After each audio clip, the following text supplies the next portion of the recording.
Hello everyone. In this current session, we are going to discuss on DGIS dataset. So this is another sklearn implementation. This dataset is already present in sklearn, and using this dataset, we are going to implement k-means algorithm. So it's better that we be little bit familiar with the dataset before we actually work on it. Okay, so there are actually 10 classes of digits here. Okay, in this data set it's actually a collection of handwritten digits. So it is, there are 10 digits, so 0 to 9, so that's why there are 10 classes. So it actually has this output as well, but what we will do, we'll use this data set, and based on the features given we will classify them in 10 different classes. Okay, and there are total 64 attributes. For each of the records there are 64 attributes.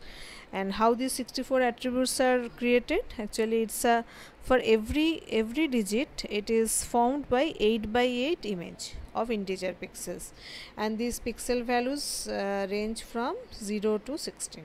Okay, and 8 by 8, that's why it is total 64 attributes. That is, for each record there are total 64 features, and there are total 1797 records in this data set. Okay, we will check in Jupyter Notebook in detail. Okay, and we have to call this load digits module from sklearn.dataset. It takes few parameters.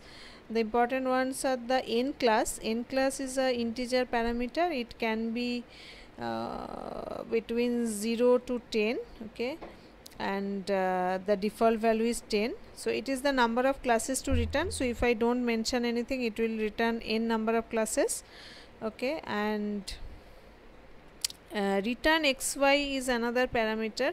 So by default it is false, and when it is true, then it returns data comma target. So data means the collection of these 64 attributes, and target is the actual class this entire the record belongs to, means which digit it is. So that's the target. So if return xy is false, then it returns some dictionary object. So what are those components of the dictionary like object? That is actually called bunch object. So it's like kind of a dictionary. So we will explore those details in a Jupyter Notebook. Okay, so let us move to Jupyter Notebook. Okay, so initially what I am doing, I am importing NumPy, and from sklearn.dataset I am importing load underscore digits. Okay, so now I am taking, first of all, okay, this return xy parameter, this is the default value is false. So here you can see that I have not given any parameter when I am calling this module. That's why this n classes will be taken as 10, that is all the 10 classes values will be returned, and this return xy will be false by default. Okay, so let us see. Okay, so it is executing fine. So when it has executed, so as return xy value is false, so it will return the bunch object as I told you, and this bunch object has few elements. First one is data. It will contain all the 64 features of each record. Then comes the target. Target means the target class the entire record belongs to, that means which digit it is actually.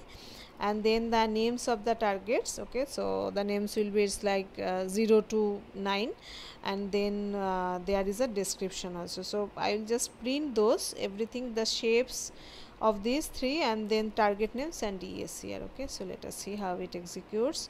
Okay, so the first one is data.shape. So as expected, there are 1797 records and 64 columns. So there are total 1797 instances, and these 64 are the number of features. As I told you that it is the 8 by 8 matrix. Okay, then comes target.shape. So target is like it's only a single set of values, that's why it is coming as 1797 comma. So it is actually 1797 records with one value in each record. Okay, then comes target names dot shape. So target names, there are 10 target names, that's why it's coming like that. Then I have just printed the target names. So these are the target names 0 to 9. Okay, these are the set of target names. And then comes the description. So this part of this digits will give you the entire details of this. Okay, and you can see here that these are the total number of records and where it came from.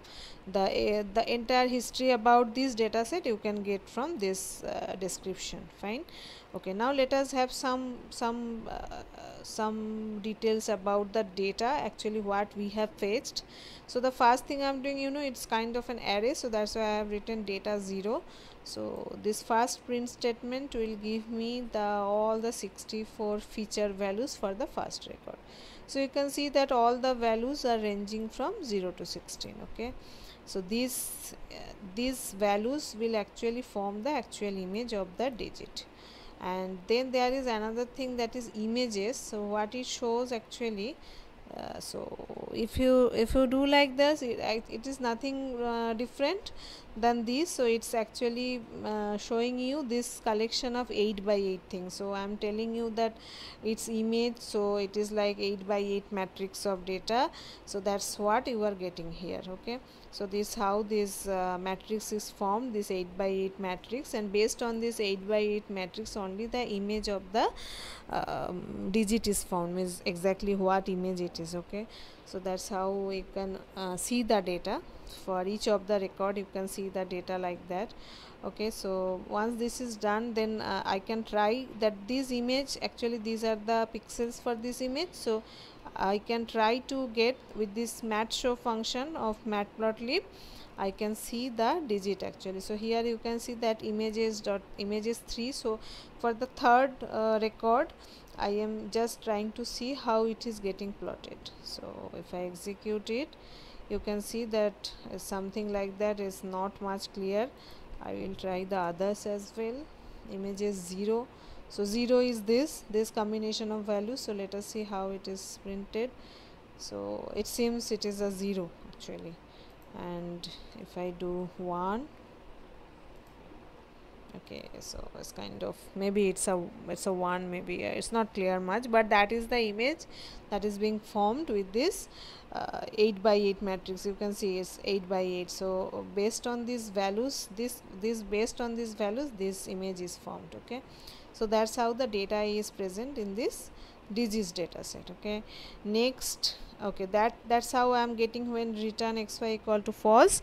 Now I have made return xy equal to true. So if I don't need all these details, I can simply do return xy equal to true. So I will get only the data and the target.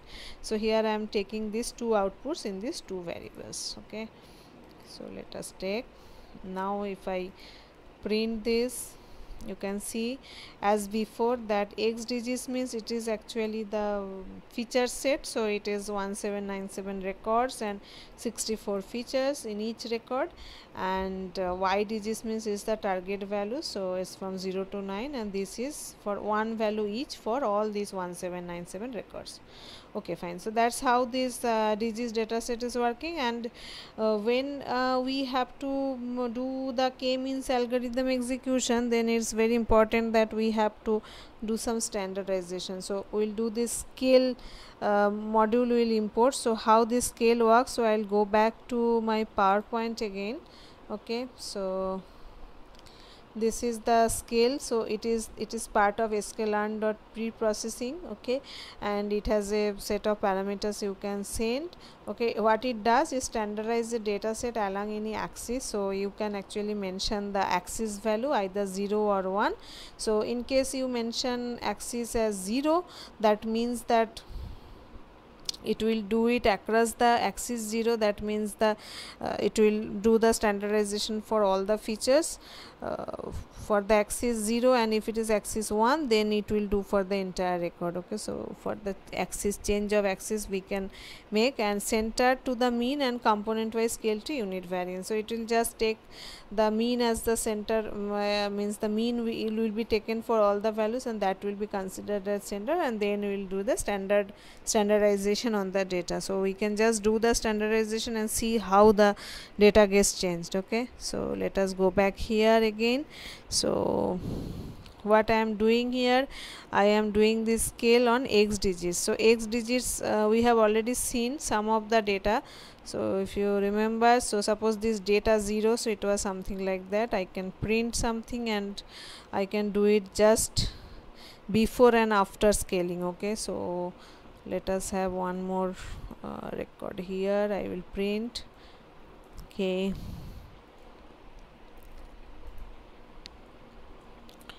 so instead of shape, let us print the first row of this. Okay, so this is the data. These are the all 64 features. They are simple integer values. You can see that 0, 5, 13, 9, 10, etc. Okay, now what I am doing, I am doing the scaling of this and saving the output in this data variable. Okay, so if I execute this, so now the scaling is done. Now let us have these first 3 records of this data.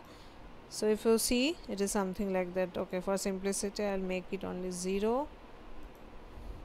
So you can see that that was the earlier value, and now it is changed like this. Okay, so all these records are now changed, and they are now standardization is being done on this. Okay, and fine, so that's why I am doing the scaling of this.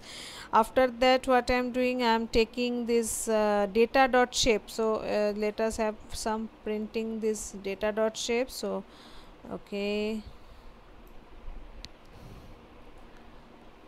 so I am taking it here. So if I just execute this, so you can see the data dot shape means number of rows and number of columns. So number of rows means the total number of instances present, and this 64 is equal to actually number of features. So here what I am doing, I am taking these two values in these two variables, n samples and n features, and then I am taking another variable n digits, and here I am taking the length of this np dot unique of y digits. So y digits means it is like from 0 to 9, and there are many records, as there are 1797 instances, but there are total only unique digits are only 10. So I want that in the n digits variable, and then in the levels variable I am keeping only the y digits. Okay, so let us execute this. Fine, and then I am taking another variable called sample size. I will need this later when I will implement k-means. Fine, now let us print all these 3 that I have derived. Okay, n digits, n samples and n features. Fine, so you can see n digits means it has just taken the unique digits from y digits, so that is total is 10. Then n samples is 1797 as expected, and n features is this 64. So that's how I have taken this important information in these variables, and I can print these 2 as well. So let us have another shell here, and I will print. Okay, so let me print labels. Okay, if I print labels, then you can see that labels are something from is the actually the y digits are taken in labels. So of course there are duplicates, and these are all possible values from 0 to 9. So that's how I have taken the digits data set. I now have some understanding about the digits data set, and I have taken the all the required information I need from the digits data set, and I have taken few variables where the number of samples, number of features, number of digits, features that I have stored, and I will use all this when I will use this implement this k-means algorithm. Our purpose is that based on the feature set I want to classify them in different classes. So that is my aim, and I will do this, that is the implementation of k-means algorithm in the next session. So for now, thank you very much.